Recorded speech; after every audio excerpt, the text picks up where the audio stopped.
World കപ്പിൽ Oscar ഒരു ഒന്നൊന്നര ഗോളടിച്ച് A1 തോൽവിയേറ്റ് വാങ്ങി നിൽക്കുന്ന സമയത്ത് ആകെ ഒരു ഗോള് അടിച്ചത് ഓസ്കാറാണ്. ഓസ്കാറിനെ സംബന്ധിച്ച് ആലോചിക്കുമ്പോൾ ചിലപ്പോൾ ആ ഒരു നിമിഷം ആ ഒരു ഗോൾ അദ്ദേഹത്തിൻ്റെ ആ ഒരു ഗോള് ഒറ്റയാൾ ഗോള് ആയിരിക്കും പലർക്കും മനസ്സിൽ വരുന്നത്.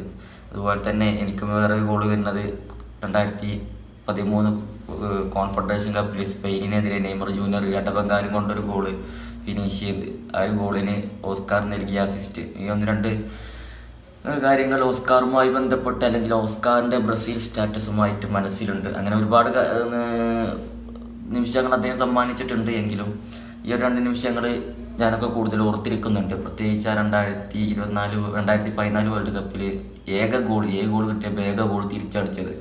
പറഞ്ഞു വന്നത് ബ്രസീലിൻ്റെ അടുത്ത വേൾഡ് കപ്പ് യോഗ്യതാ മത്സരങ്ങൾക്കുള്ള ടീമിൽ ഓസ്കാർ തിരിച്ചെത്തിയേക്കും എന്നുള്ള ന്യൂസുകൾ വരുന്നുണ്ട്.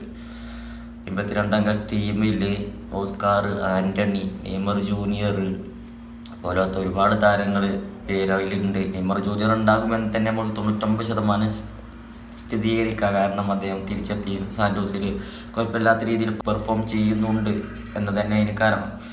ഓസ്കാർ കളത്തിലേക്ക് എത്തുമോ?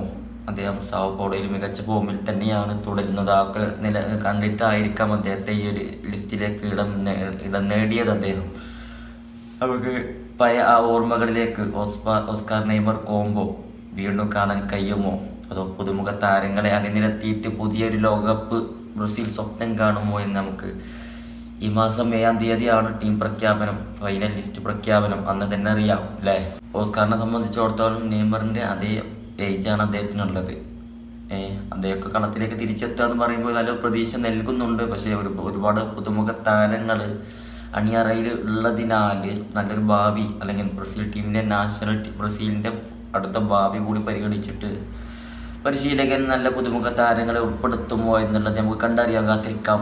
നമുക്ക് മാർച്ച് 7-ാം തീയതി അല്ലേ? 7-ാം തീയതി വരെ അർജന്റീനയുമായിട്ടും കൊളംബിയയുമായിട്ടാണ് മത്സരം. 26-ാം തീയതിയാണ് അർജന്റീനയുമായിട്ടുള്ള ലയണൽ മെസ്സിയുമായിട്ടുള്ള നെയ്മർ ജൂനിയറുടെ അടുത്ത അംഗം. ഒന്ന് രണ്ട് ഗെയിമുകൾ നമുക്ക് നെയ്മർ ജൂനിയറുടെ തിരിച്ചുവരവടക്കം നല്ല 1-2 ഗെയിമുകൾ നമുക്ക് കാണാം മാർച്ച് 26-ന് അല്ലേ?